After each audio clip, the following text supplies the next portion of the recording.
మహారాజు దుర్యోధనాదులు మడిసిపోయారు.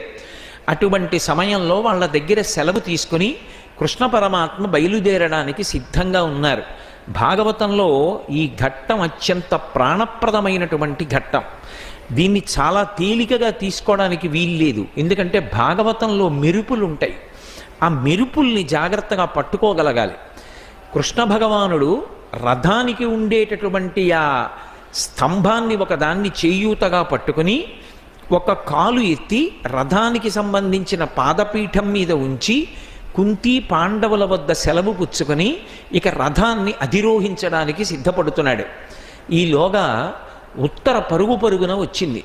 ఉత్తర అభిమన్యుని యొక్క భార్య కాబట్టి ధర్మరాజాదులకు సాక్షాత్తుగా కోడలు. ఎందుచేత అంటే అర్జునుని యొక్క కుమారుడు అభిమన్యుడు, అభిమన్యుని భార్య ఉత్తర కనుక ధర్మరాజు